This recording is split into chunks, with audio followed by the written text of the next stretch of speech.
Hello, my name is Rich Howard, owner of Architectural Builders Supply, and this video is to bring you a closer look at the Ives number 698.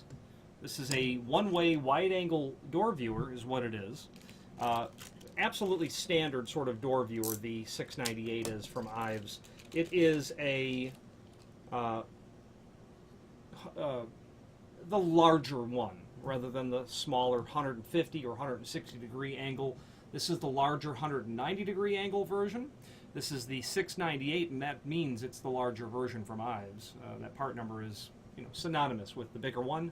This is going to be a unit that will require a 9/16 of a hole, diameter hole through the door, and that 9/16 is generally a hallmark of it being the bigger one than the half-inch hole on the smaller, more residential units.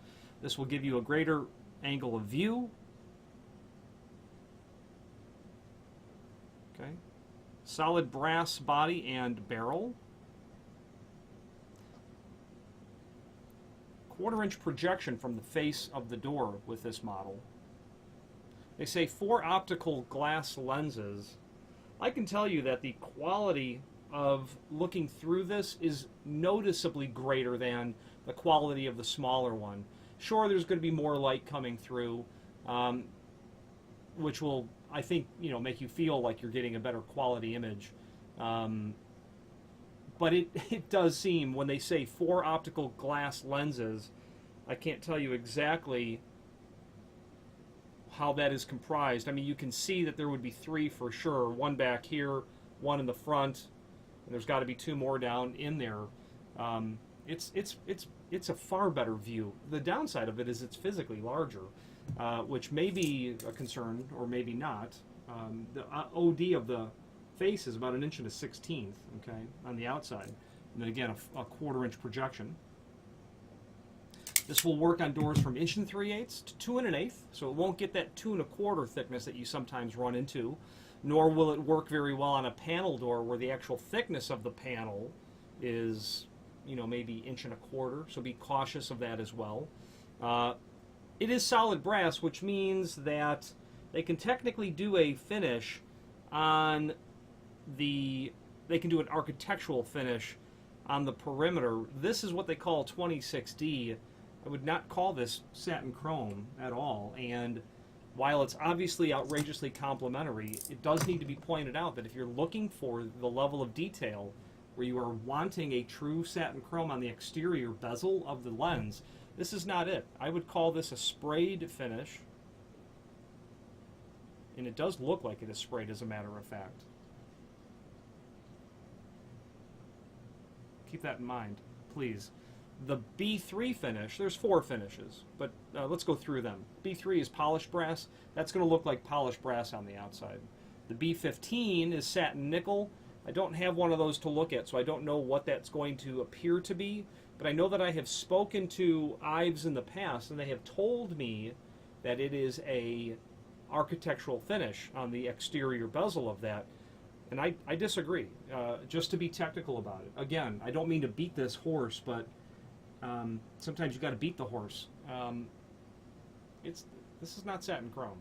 This will certainly be complimentary.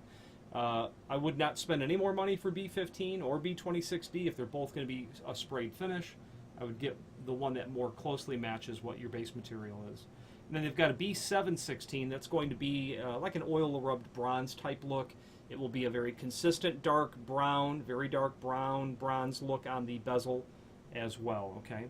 Now, there is a 698, then there is the U698. The U is fire rated. It's very likely that you need to order the U because it's very likely that you're doing an application that this will go onto a fire rated door, and correctly, the hardware needs to be fire rated as well, so please do keep that in mind to order the proper rated material. 9/16 hole, simple installation, true. 60-inch from the floor to the center line is really common. If you're doing an ADA compliant sort of height, you'll want to consider the proper ADA height, which is going to see an installation at 43-inch from the finished floor. If it's residential, you can put it wherever it suits you. Sometimes you'll go to someone's house and you'll see a door viewer and then you'll see another one added. Well, it's because grandma's living there now and she can't see outside when it's 5 foot off the floor. So 43 inch for ADA compliance, 60 inches standard, just regular standard sort of height. When you're drilling that 9/16 of an inch hole, when I drill these, you want to be cautious of where you're measuring the hole. If you're going to measure from either side and then drill through, which is the way that I do it, be aware of the fact that is your door beveled or is it square? Because when you measure from one end on a beveled door and you take that same dimension from the other side, that hole will not be in the same place. Because a door bevel is typically 3 degree, which translates to, for every 2 inch in thickness, it's 1/8 of an inch off. So account for that.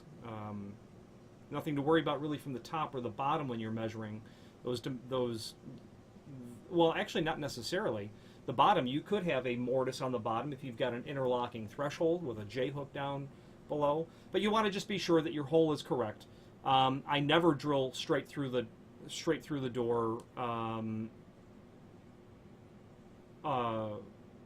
unless, of course, it depends on where I am in terms of installation. There'll be times when I do a lot of installations and that you get better at it. You can more accurately control the drill to make sure that it's level. So I might take my pre-drill, my 1/8 of an inch, and go through the door to mark it.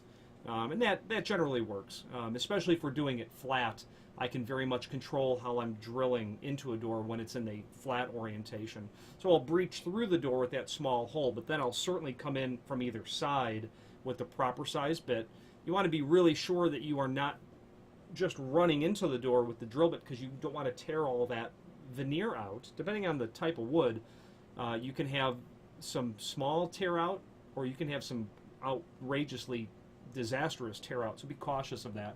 Because while you've got a lot of trim on the outside or a lot of excess return on the exterior side, the inside, you really don't. You don't have a lot.